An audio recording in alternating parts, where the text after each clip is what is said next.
All right. So I had a post last week in kind of response to Atlanta Mayor Keisha Lance Bottoms and Killer Mike and T.I. stating that Atlanta shouldn't protest because Atlanta's different.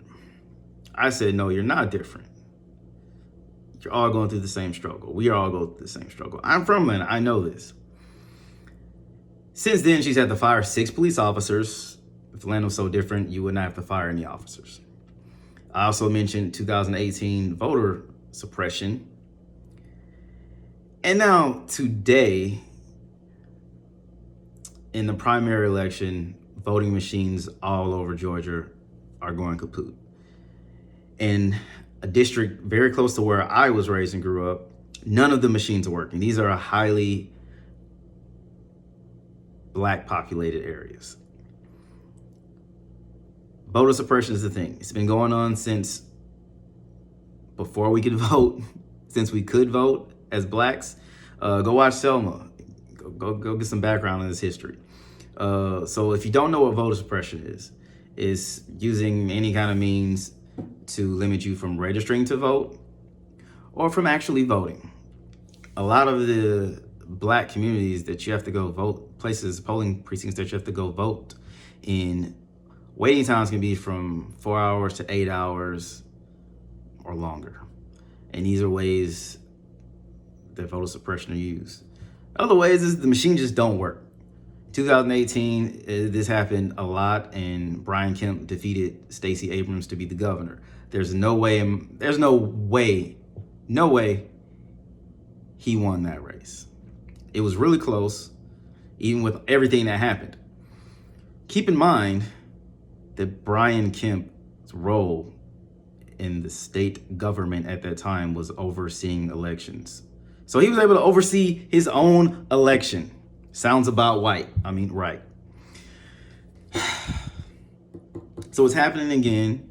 Saw the mayor tweeting out different things. A lot of people tweeting out different things. Machines all over, especially in largely Black populated communities, are down, not working. Lines are long, 4+ hours.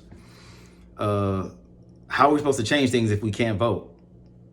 Everyone tells us to vote, vote, vote, vote. That was their solution to all this. Don't protest, vote. Something that we've tried before. Who's going to fix this? Now, the Georgia officials have launched an investigation. We'll see what terms comes out of it. But it's just frustrating. There are just so many different ways that white supremacists are, use a variety of different ways to keep things status quo. I don't have the time right now to go through all of it. I'm sure we will. The good thing about this, I say coronavirus, if there's a good thing, is that people are actually seeing things clearly, or taking the time to actually notice things or pay attention to things. So I think this will actually be a big deal over the next few days. Another reason to go out and protest. We want to be heard. How can we be heard if we can't vote? Other ways to be heard is to go protest. And I want to see the mayor on the front lines for this protest, not telling people to stay home.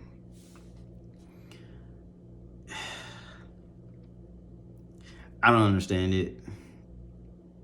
I'm tired. It's the fight that we've been fighting. I just watched Selma recently, so like yesterday, so all this is really fresh in my mind, and so it's kind of extra frustrating for me. I've always voted, even when I have not lived in the States. I've always voted. My mom made sure that it was something that I took serious, made sure it was important, because literally our people went through a lot just to be able to register to vote. Forget about actually getting to vote. They went through a lot just to register to vote. And then they had to go through a whole lot more to actually vote. So the fact that voter suppression is still a thing now is just frustrating. It's just really frustrating. And imagine if this was November 3rd and this was Donald Trump. And Georgia has a lot of Trump supporters. A lot.